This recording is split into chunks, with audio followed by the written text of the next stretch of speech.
దేవుడు తాను పంపిన వానికి కొలత లేకుండా ఆత్మను అనుగ్రహించును గనుక ఆయన దేవుని మాటలే పలుకును. తండ్రి కుమారుని ప్రేమించుచున్నాడు గనుక ఆయన చేతికి సమస్తము అప్పగించి ఉన్నాడు. కుమారుని యందు విశ్వాసం ఉంచువాడే నిత్య జీవము గలవాడు. కుమారునికి విధేయుడు కానివాడు జీవము చూడడు గాని దేవుని ఉగ్రత వాని మీద నిలిచియుండును. ప్రభు వాక్యమును ఆత్మ చెప్తుండగా చెవులు గలవారు విని గ్రహించుదరుగాక. కుమారులారు గమనించండి, యోహాను రాసినటువంటి సువార్తలో మనం 3వ అధ్యాయంలో చివరి మాటలను మనం ధ్యానం చేస్తున్నాం. ఈ 3వ అధ్యాయంలో మనకు 3 ప్రాముఖ్యమైన ఘట్టాలు కనిపిస్తాయి. ఒకటి నికోదేముతో ఉన్న సంభాషణ. మొదటి వచనం నుంచి 15 వచనాల వరకు, 16 నుంచి ప్రభు ఏమై ఉన్నాడో ఆ విషయాలను 16 నుంచి 21 వాక్యం దాకా మనకు తెలుస్తుంది. 22 నుంచి 30 వచనం వరకు, 22 నుంచి 30 వచనం వరకు బాప్తిస్మిస్తున్న యేసు శిష్యులు, యేసు ప్రభువుల వారు, బాప్తిస్మిచ్చే యోహాను గారిని గురించిన వివరము మనకు 30 వచనం దాకా ఉంటుంది. 31 నుంచి 36 వచనాల వరకు ఒక ప్రాముఖ్యమైన సంగతి ఉంది. దీన్ని మనం ఈరోజు ధ్యానం చేస్తున్నాం. ఈ వచనాలను మనం పరిశీలిస్తూ ఉన్నాం. 31వ వాక్యంలో పైనుండి వచ్చేవాడు అందరికీ పైన ఉన్నవాడు, పైనుండి వచ్చేవాడు అందరికీ పైన ఉన్నవాడు. మన ప్రభు ఎవరు అనంటే పైనుండి వచ్చినవాడు, అందరికన్నా పైన ఉన్నవాడు. అందరికన్నా పైన అంటే ఆయన కింద ఉన్నవారు ఎంతమంది ఉన్నా, ఎన్ని కోట్ల మంది ఉన్నా వారందరికన్నా ఆయన పైవాడు. కాబట్టి మనము ఎవరిని ఆరాధించాలా, ఎవరిని సేవించాలా అని అంటే అందరికీ పైనున్న దేవుణ్ణి మాత్రమే మనము ఆరాధన చేయాలా. ఆయన కింద ఉన్నవారితో మనకేం పని? ఆయన దిగువ భాగంలో ఉన్నవారితో మనకేం పని? ఆయన దిగువ భాగంలో నివసిస్తున్న వారితో మనం పొత్తు పెట్టుకోబడలేదు. ఆయన కన్నా దిగువ భాగంలో ఉన్నవారితో మనం కలిసి నడవాల్సిన అవసరత మనకు లేదు. మనం ఎవరిని ఆరాధించాలి అని అంటే అందరికీ పైన ఉన్నవాడిని మాత్రమే మనము ఆరాధన చేయాలి. ఆయన సమస్త దేవతల కన్నా గొప్పవాడు అని, సమస్త దేవతల కన్నా పైన ఉన్నవాడు అని అపోస్తుడైన పౌలు కొలసీ పత్రిక చెప్తూ అన్నాడు, పైన ఉన్న వాటిని వెతకండి, సూర్యునికి పైన ఉన్న వాటిని మాత్రమే మీరు ఎతకండి. మీరు క్రీస్తుతో కూడా లేపబడిన వారు కాబట్టి మీరు దిగువ భాగ విషయాలను కాదు, పైన ఉన్న విషయాల మీద మీరు మనసు పెట్టండి అని చెప్పి పౌలు హెచ్చరిస్తూ వచ్చాడు. నా కుమారులారు గమనించండి, యోహాను గారు తన సువార్తను రాస్తూ ఈ 31వ వచనానికి వచ్చేతలకి యేసు ప్రభువుల వారు ఎవరు అని చెప్పడానికి ఒక్క లైన్ ఉపయోగిస్తూ అన్నాడు, ఆయన పైనుండి వచ్చినవాడు, అందరికన్నా పైన ఉన్నవాడు అని చెప్పాడు. తర్వాత ఏమన్నాడు? భూమి నుండి వచ్చేవాడు, భూ సంబంధమైన సంగతుల గురించి మాట్లాడును. పరలోకము నుండి వచ్చేవాడు, అందరికీ పైన ఉన్నవాడు, పరలోకము నుండి వచ్చేవాడు, అందరికీ పైన ఉన్నవాడు. స్తోత్రము దేవునికి. మీరు 32వ వచనం చూడాలా. తాను కన్న వాటి గురించి విన్న వాటి గురించి సాక్ష్యమిచ్చును. ఆయన సాక్ష్యము ఎవడునూ అంగీకరింపడు.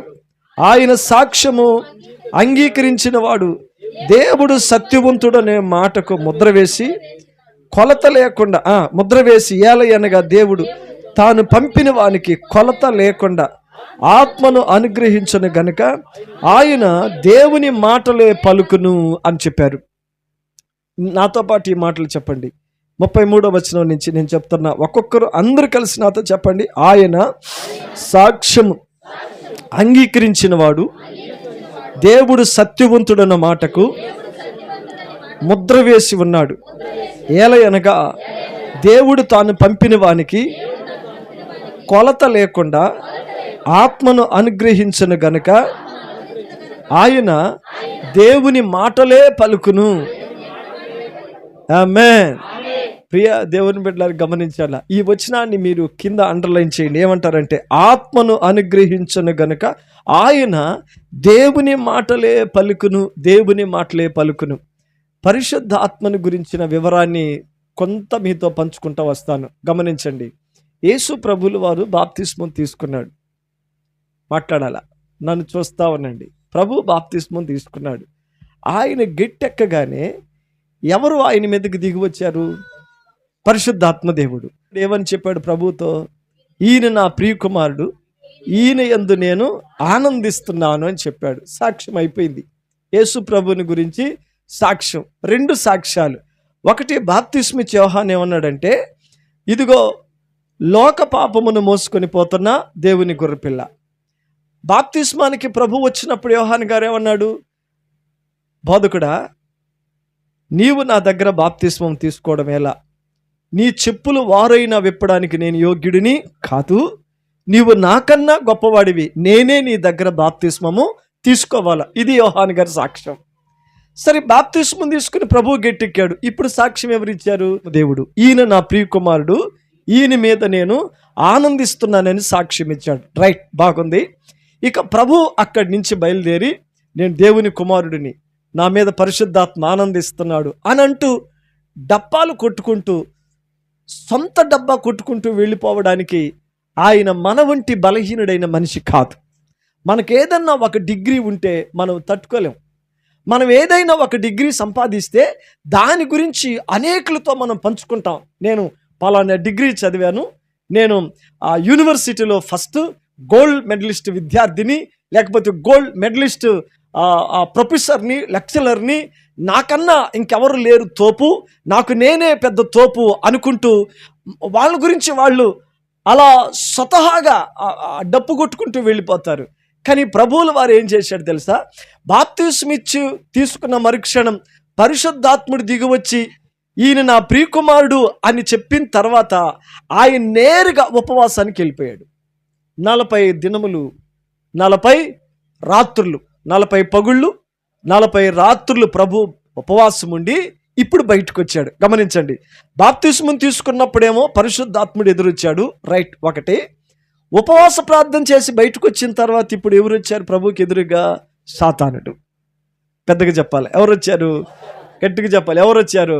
సాతాను ఎదురుపడ్డాడు. ఎదురుపడి భూమి మీద నుంచి వచ్చిన వాడు. మనకి ఇక్కడ ఏం కనిపించింది అంటే, భూ సంబంధమైన సంగతుల గురించి మాట్లాడును. భూమి నుండి వచ్చిన వాడు భూ సంబంధమైన సంగతుల గురించి మాట్లాడుతూ వస్తాడు. సాతాను ప్రభువు ముందు నిలబడి భూ సంబంధమైన మాటలు మాట్లాడాడు. 3 విషయాలు. 1, ఈ రాళ్లను రొట్టెలుగా చేసుకొని తిను. 2, ఈ కొండ మీద నుంచి కిందకి దూకు. 3, నీవు నా కాళ్ళకు ముగాని మురికితే ఈ భూమి మీద ఉన్నవన్నీ నీకు ఇస్తా.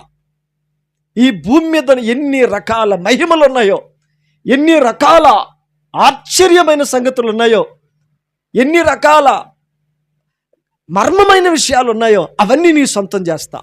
నువ్వు ఒక్క పని చేయి చాలు. నీ మీద ఆనందపడుతున్న నీ తండ్రి సిగ్గుపడేటట్టు నువ్వు నా కాళ్ళకు మొక్కు. నిన్ను గురించి పరిశుద్ధాత్ముడు ఏమన్నాడు? ఈయన నా ప్రియకుమారుడు, ఈయన మీద నేను ఆనందపడుతున్నాను అన్న ఆ పరిశుద్ధాత్ముడే ఇప్పుడు నిన్ను చూసి కన్నీళ్లు పెట్టుకునేటట్టుగా నువ్వు ఒక్క పని చేయి చాలు. నా కాళ్ళకు మొక్కు, ఒక్కసారి నన్ను గనపరచు. ఈ భూమి మీద ఉన్నవన్నీ నీ సొంతం చేస్తా, ఇవన్నీ నీకు ఇస్తాను. ప్రభువుతో చెప్పినప్పుడు ఒకే మాట ప్రభు అన్నాడు, నీ దేవుడైన యెహోవాకు మ్రొక్కవలెనన్న సంగతి నీకు తెలియదా? పోనా ఎదురుగా నుంచి. నీవిచ్చిన వాటిని తీసుకోవడం కోసం నేను రాలా.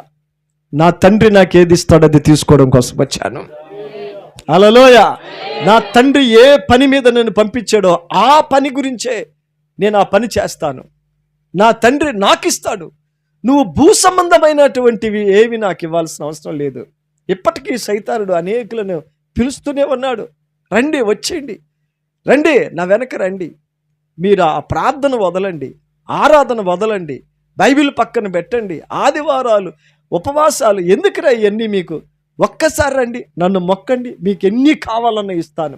రకరకాల మహిమలతో మిమ్మల్ని నింపుతాను అంటే భూ సంబంధమైన పిలుపులకు లోబడి ప్రభువుని వదిలి వెళ్ళిపోయినటువంటి వికారులు ఎంతమంది లేరు?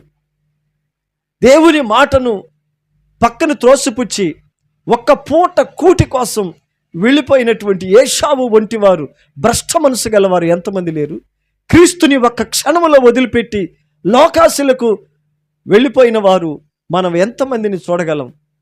మనం చూస్తూనే ఉన్నాం, అనేకులు వెళ్ళిపోతూనే ఉన్నారు. మనం ఇంకా నిలబడి ఉన్నాం, మనం ఇంకా నిలబడి ఉన్నాం. మనం నిలబడలేదు, దేవుడు మనల్ని నిలబెట్టాడు. మన స్వతహాగా నిలబడలేదు, దేవుడే మనకు నిలకడైన జీవితాన్ని ఇచ్చి మనల్ని నిలబెట్టాడు ఆయన.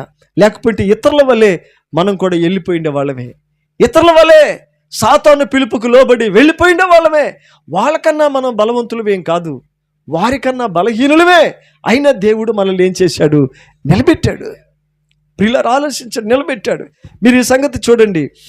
ఏం చెప్పారు అంటే, పైనుండి వచ్చువాడు అందరికీ పైన ఉన్నవాడు, భూమి నుండి వచ్చువాడు భూ సంబంధమైన సంగతుల గురించి మాట్లాడును, పరలోకము నుండి వచ్చువాడు అందరికీ పైగా నుండేవాడు.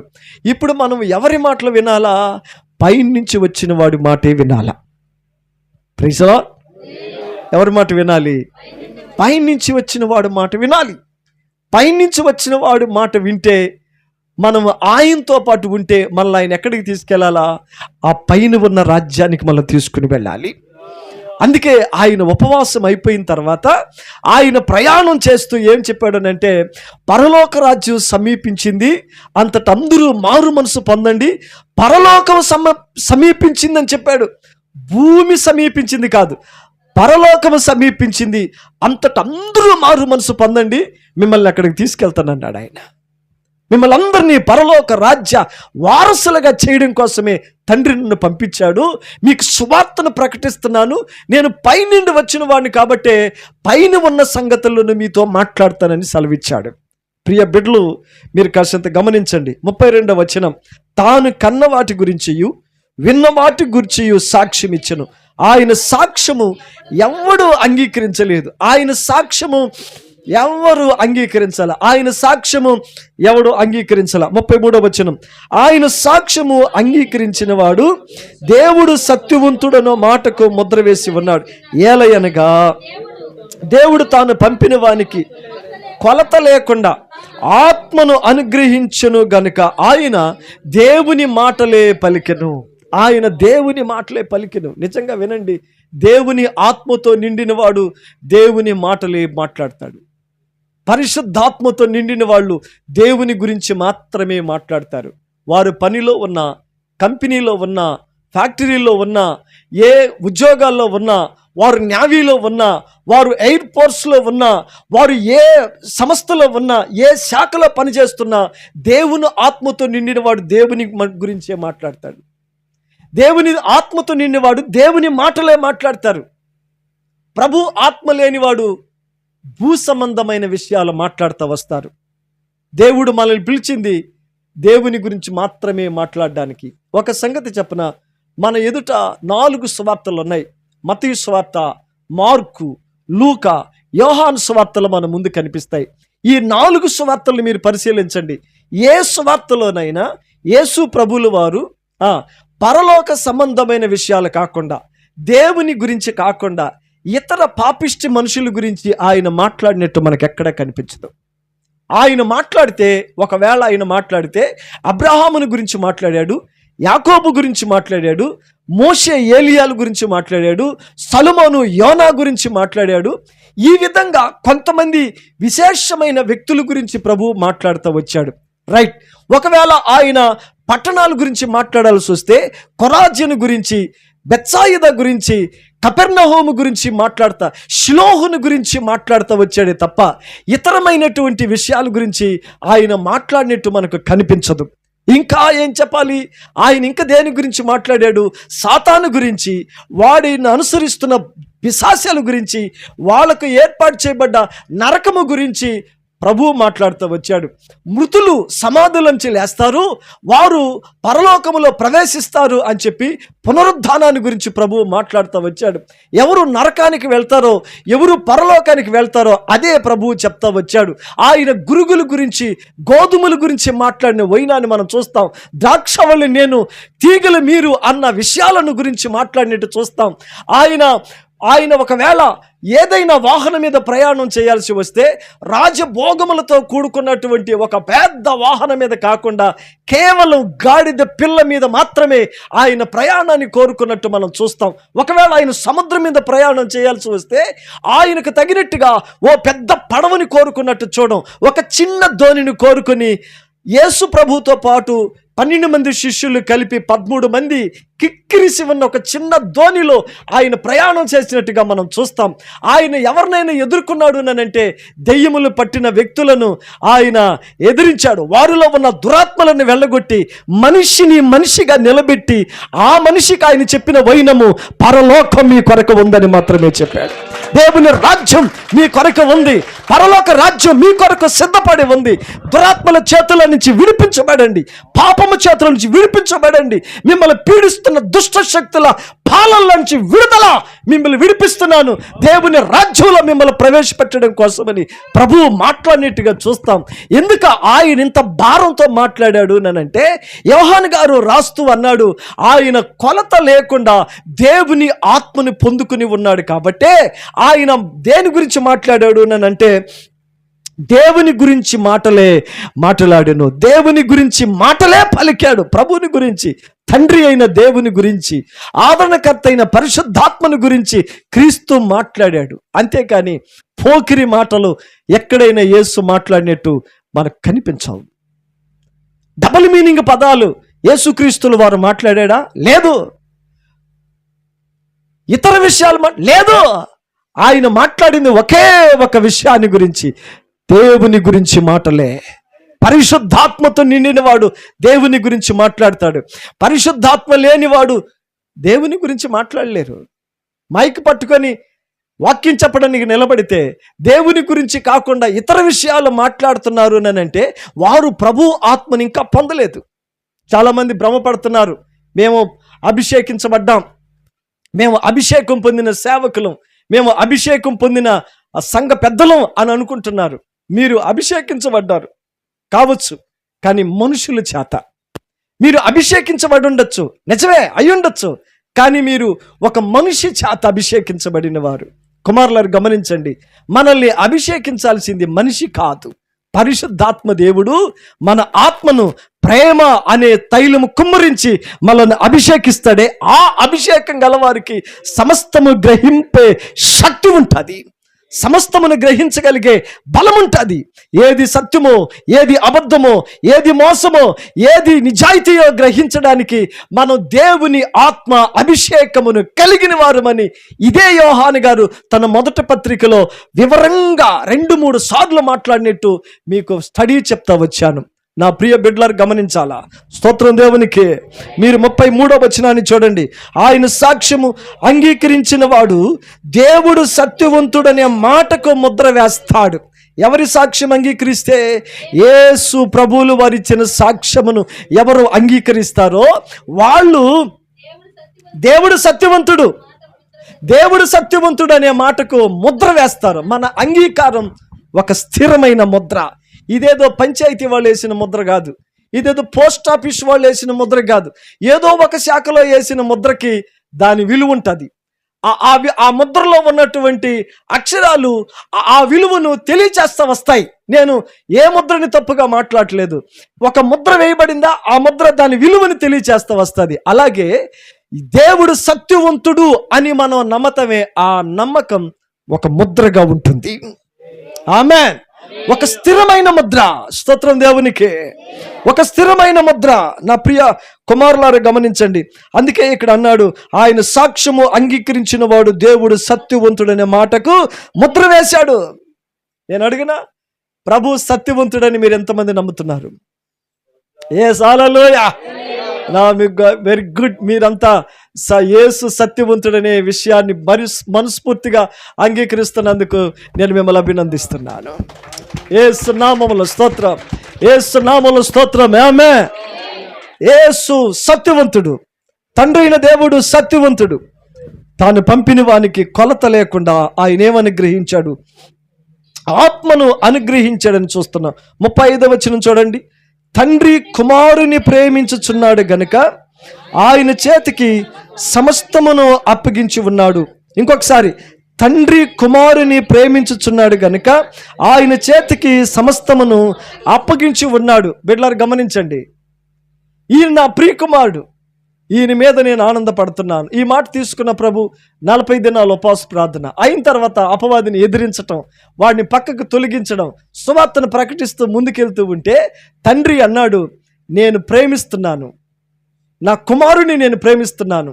నేనేం చేస్తానంటే సమస్తమును ఆయన చేతికి సమస్తమును అప్పగించేస్తున్నాను. స్తోత్రం చెప్పాలి బలంగా. హల్లెలూయా, హల్లెలూయా. యేసు ప్రభులు వారికి 2 వ్యక్తులు పక్క పక్కనే నిలబడ్డారు. ఒకరు తండ్రి అయిన దేవుడు, రెండవది సాతాను.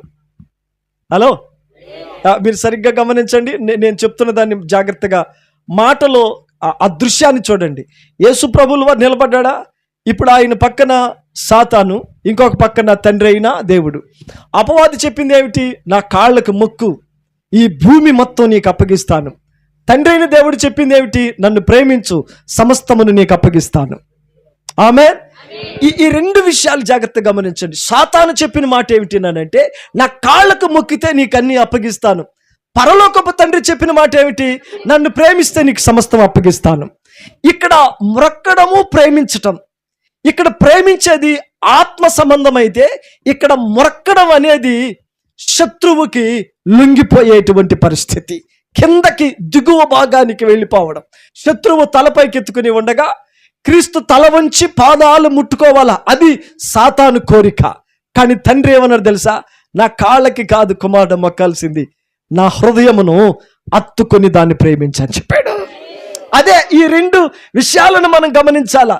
శత్రువు నా కాళ్ళకి మ్రొక్కు అని ప్రభుతో అంటే, తండ్రి అయిన దేవుడు అన్నాడు, నన్ను ప్రేమించు, నీకు సమస్తమును అప్పగిస్తాను. ఇక్కడ కూర్చున్న ప్రతి ఒక్కరిని అడుగుతున్నాను, మీరు ప్రభువుని ప్రేమించండి, మీరు క్రీస్తుని ప్రేమించండి, ఆయనను మనస్ఫూర్తిగా ప్రేమించండి. క్రీస్తుకు సమస్తమును అప్పగించిన దేవుడు తన కుమారునితో పాటు మనకెందుకు ఆయన అనుగ్రహించకుండా పోతాడు? తన కుమారునికి ఇచ్చిన దేవుడే మనకు కూడా సమస్తం ఇవ్వడానికి ఆయన ఇష్టపడుతూనే ఉన్నాడు. ఆయన దగ్గర మనం ఏదైనా పొందాలి అని అంటే ఒకే ఒక క్రియ చేయాలి, అది ప్రేమించటం, ప్రేమతత్వం. ఎవరు తండ్రిని ప్రేమిస్తారో వారికి ఆయన కృపా వరములను ఇవ్వకుండా మానడు. ఎవరు తండ్రి అయిన దేవుని ప్రేమిస్తారో వారికి ఆశీర్వాదములను ఇవ్వడం ఆయన తగ్గడు. ఎవరు ప్రభువుని ప్రేమిస్తారో వాళ్ళకు నానా విధములైనటువంటి కృపా వరములతో పాటు రకరకాల పరిచర్యలను దేవుడు తప్పకుండా అనుగ్రహిస్తాడు. ఇది నిజం. తండ్రిని ప్రేమించినప్పుడు ఆయన మనకు అప్పగిస్తాడు. ప్రియ సేవకులారు గమనించండి, మీరు తండ్రిని ప్రేమించేవారైతే మీకు దినదినము కొత్త కుటుంబాలు సంఘానికి ఇస్తానే ఉంటాడు. మీరు తండ్రిని ప్రేమించేవారైతే ఆత్మలను తీసుకొచ్చి ప్రభు మీ సంఘములో కూర్చోబెడతారు. మీరు తండ్రిని ప్రేమిస్తూ ఉంటే 10 మందిగా ఉన్న మీ సంఘం 20 మందిగా, 20 మందిగా ఉన్న మీ సంఘమును 100గా ఎందుకు ఆయన పెంచుకుంటా పాడు. మీరు ప్రేమిస్తూ ఉండండి, ఆయన సంఘమును వ్యాపింప తీసుకుని పోతానే ఉంటాడు. మీరు తండ్రిని ప్రేమించండి, కుటుంబాలు వృద్ధిలో జరుగుతూ వస్తాయి. హల్లెలూయా. దేవుని ప్రేమించని సేవకుడు సంఘం ఎదగదు. తండ్రిని ప్రేమించని సేవకుని యొక్క పరిచర్య వర్ధిల్లదు. తండ్రిని ప్రేమించని సేవకుని యొక్క వాక్కు శక్తి పెరగదు. తండ్రిని ప్రేమించని వానికి వాక్కు ప్రత్యక్షత దొరకదు. తండ్రిని ప్రేమించిన వానికి దీర్ఘ దృష్టి, దివ్య దృష్టి, సూక్ష్మమైన దృష్టి ఉండదు. తండ్రిని ప్రేమించేవాడు దీర్ఘదర్శిగా ఉంటాడు. తండ్రిని ప్రేమించేవాడు ప్రవక్తగా రాణిస్తాడు. తండ్రిని ప్రేమించేవాని దగ్గర వాక్కు శక్తి తగ్గదు. ఆయన అనుగ్రహించే ప్రభువు ఉన్నాడు. ఏదైనా మనకు రావాల్సి ఉందానంటే అది తండ్రిని ప్రేమించే వారికి ఖచ్చితంగా దొరుకుతుంది. బిడ్డారా, ప్రేమించడం నేర్చుకో. తండ్రిని ద్వేషించవద్దు. కానీ సైతాను ప్రభువుతో ఏమన్నాడు? నా కాళ్ళకు మ్రొక్కు, నీకు అన్ని భూ సంబంధమైన వాటిని అప్పగిస్తాను. తండ్రి అలా చెప్పలేదే, కాళ్ళకు మొక్కమని చెప్పలేదే. నన్ను ప్రేమించు కుమారుడా, సమస్తమును నీకు అప్పగిస్తాను, నన్ను ప్రేమించు అని చెప్పాడు. ఇక్కడ కూర్చున్న ప్రతి వ్యక్తికి చెప్తున్నా, తండ్రిని ప్రేమించే వారికి ఏది ఆయన మరుగు చేయడు, ఏది మరుగు చేయడో. మీరు ఇందాక ఆరాధిస్తున్నారు, ఆ ప్రేమ పొంగి పొరలుతుంది. మీరు పాడుతున్న పాటలకు నేను పరవశించి ఆ డ్రమ్ము కొడుతున్నాను. మీరు చప్పట్లు కొడుతుంటే నేను ఇంకా ఎక్కడో పైకి ఎగిసిపోతున్నాను. మీ స్వరాలు ఏకమై మీరు బలంగా కరచాలనం, మీ బలమైన చప్పట్లు కొడుతూ ఉంటే మైమర్చిపోతున్నాను. కాళ్ళెప్పులు తెలియలేదు, నేను ఎంతసేపు కూర్చున్నానో అర్థం కాలేదు. ఎప్పుడో ఒకసారి ఎక్కడో కాళ్ళు పంపి చాలాసేపటి తర్వాత నేను చిన్నగా కాలు చాచినట్టు నాకు అనిపించింది. ఎందుకు ఇంత బలంగా ఆరాధిస్తున్నాం? ప్రేమ కష్టాన్ని తెలియనివ్వదు, ప్రేమ శ్రమని శ్రమగా కనబడినివ్వదు, ప్రేమించే మనిషికి శోధనగా కనిపించదు. దేవుని ప్రేమించే వ్యక్తులు ముందర సముద్రము వంటి కష్టాలు కూడా నీటి బిందువుల్లా కనిపిస్తాయి. మహాశ్రమలు కూడా చాలా చిన్నవిగా కనిపిస్తాయి. ప్రేమ ముందు ఎంత పెద్ద కష్టమైనా ఒక చిన్న నలకగా కనిపిస్తుంది. ప్రేమ లేని వాడికి నలక వంటి కష్టం కూడా కొండంతలా కనబడుతుంటాయి. ప్రేమ లేని వాడికి చిన్న కష్టం కూడా చాలా పెద్దదిగా కనబడుతుంటుంది. దాన్ని తలుసుకొని గుండె బాదుకొని, మేము కాకపోతే ఈ శ్రమలు పడుతున్నాం, మేము కాకపోతే ఈ కష్టాలు, ఇంకెవరికి లేవు ఈ శ్రమలు. వాళ్ళు చెప్పే మాట, ఇంకెవరికి లేవు ఈ శ్రమలు. ఎందుకు లేవు? నీకు ఇలాంటి శ్రమలు ఇంకొకరికి లేవా? నీకు ఇలాంటి శ్రమలు ఇంకొకరికి లేవా? ఎందుకు లేవు? ఒకరు క్యాన్సర్ వచ్చిందనుకో, మాకొచ్చిన కష్టం ఇంకెవరు? నీలాంటి క్యాన్సర్ రోగులు కొన్ని లక్షల మంది ఉన్నారు. ఎవరు టీబీ ఉందా? నాకు వచ్చిన కష్టం నువ్వు ఎందుకు అనుకోవట్లేదు? నీలాంటి టీబీ రోగులు కొన్ని లక్షల మంది ఉన్నారు. ఎవరికైనా శరీరంలో ఇంకేదైనా బలహీనత ఉందా? మాకొచ్చిన కష్టం నీలాంటి వాళ్ళు చాలా మంది ఉన్నారు. హాస్పిటల్ వెళ్ళి చూడు పనుకో ఉన్నారు. ఎందుకు లేవు కష్టాలు? అందరికి ఒకలాగానే ఉన్నాయి. కానీ కష్టంగా శ్రమగా కనబడకుండా చేయగలిగింది ఒకే ఒకటి, ప్రేమించే తత్వం.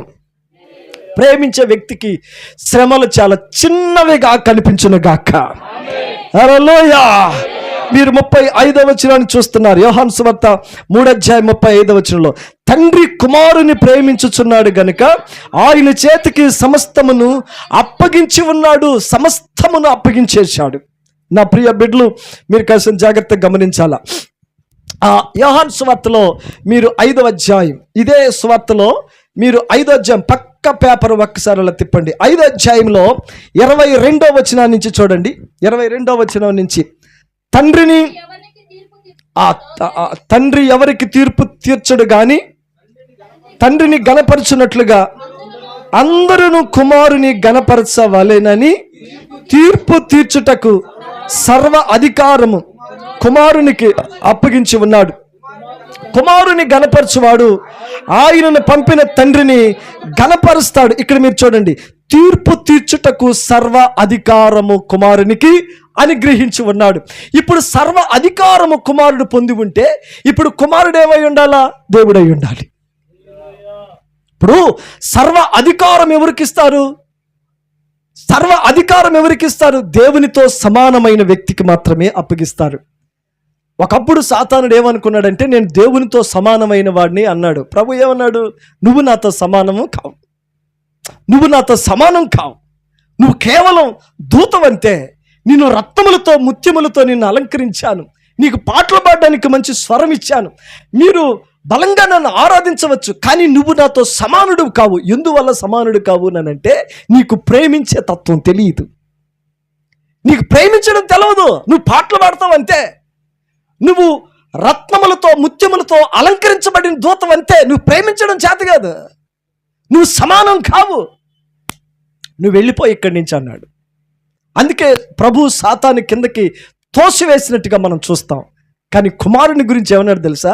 ఈయన నా ప్రియ కుమారుడు, ఆమేన్, ఈయన నా ప్రియ కుమారుడు, ఈయన యందు నేను ఆనందిస్తున్నాను, ఈయనకు ప్రేమించడం తెలుసు, ఈయన నా ప్రేమను ప్రకటించడానికి సరిపోయిన వాడు, ఈయన నా ప్రేమను క్షుణ్ణంగా ప్రకటిస్తాడు, క్షుణ్ణంగా తెలియచేస్తాడు, నా ప్రేమను మరుగు చేయకుండా అందరికీ బయలుపరచగలిగిన నా దగ్గర ఉన్న నా కుమారుడు, ఈయనకి నేను సమస్తమును అప్పగిస్తున్నా, సమస్తములో సర్వ అధికారం ఈయనకు అప్పగించాను అని చెప్పి ఈ వచనాల్లో మనకు కనిపిస్తూ ఉన్నాయి.